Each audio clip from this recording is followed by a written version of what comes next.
Number 1, Eric Marquis. Names. We all have them. Some have 2, some have 3, and some go just by 1.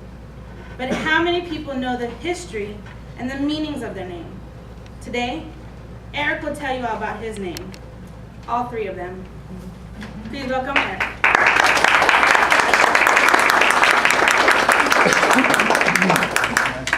What's your time? Oh, 5 to 7. Thank you. 5 to 7. Sorry. Good morning, fellow Toastmasters. Morning. Guests, if we have any. We did. Yes, we We do. do. Yes, There we we have are. Alan today. Welcome. Thank you. Today I'm going to talk about what's in a name, and I started to think about this about a year ago because I wasn't sure where my middle name came from, or why it was there, or what it meant. And my father told me, and I was fascinated by it, so I started thinking about the rest of my name. And I knew the family name, and I knew that my first name, I was named after someone. So my full name is Eric with a C. Never trust an Eric with a K. It's been my experience. My middle name is Lee. It is not spelled L-E-E. It is spelled L-E-I-G-H. And my last name is Marquis. M-A-R-Q-U-I-S. Nay, Marquis. I've been correcting the pronunciation of my last name for as long as I can remember. Somewhere in my early 30s, I gave up correcting people. It seemed like a Pyrrhic victory. And I think that the way I will start this is the way we write our names down on, say, our tax returns, with last name first, then first name, and then second name last. So Marquis, the family story goes, a man came to America from Scotland. He got on the boat. He was in some kind of trouble back in Scotland, and the original name was spelled Marquis with 2 S's, which was common in Scotland. Upon arrival in America, he dropped one of the S's from the name and then settled here.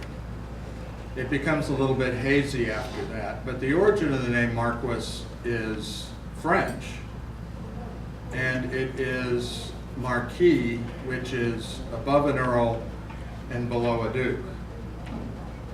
And it got eventually transferred to England some way. They think that maybe people had servants who would often take the title of a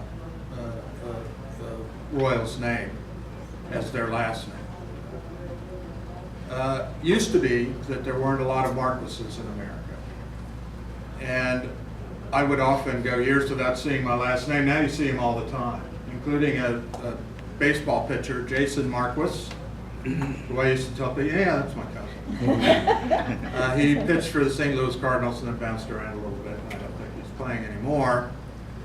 But the name Marquis, my name is pronounced Marquis.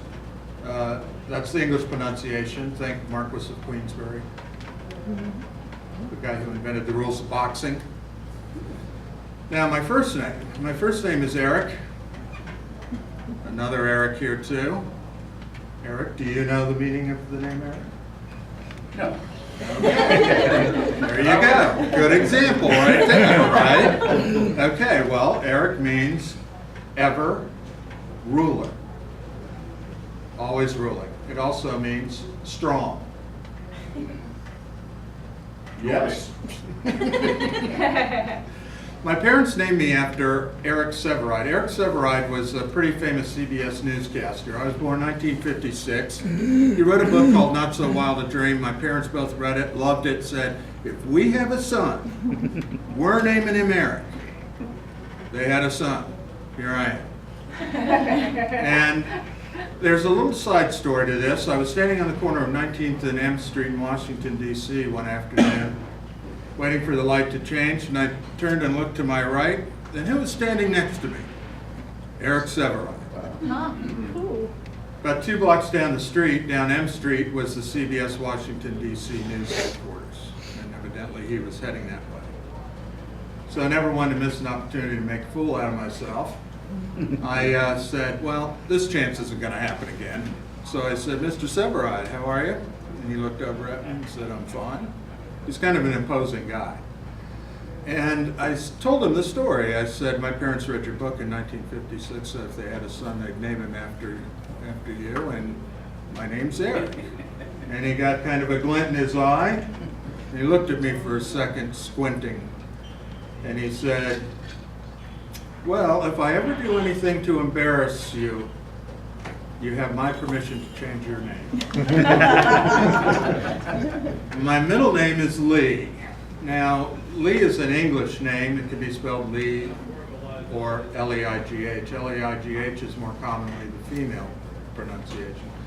Lee, it turns out, the name that started this entire investigation into all the rest of my names, I was named after Leigh Hunt, who was an English poet, essayist, journalist, started magazines and periodicals, and was a contemporary of Byron and Shelley, Keats. He was actually friends with Keats. And I found this fascinating because I've been known, to my wife's embarrassment, at the drop of a hat to recite romantic English poetry to strangers. I did it the other day at the beach. She was there with some friends who were standing up to go, and they were staying, and I said, let me leave you with verse. And my wife was like going, here we go.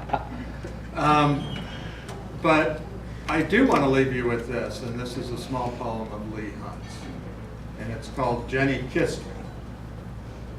Jenny kissed me when we met, jumping from the chair she sat in. So go, speak of me. Say I'm weary, say I'm sad. Say that health and wealth have missed me. Say I'm growing old, but add, Jenny kissed me. Thank you.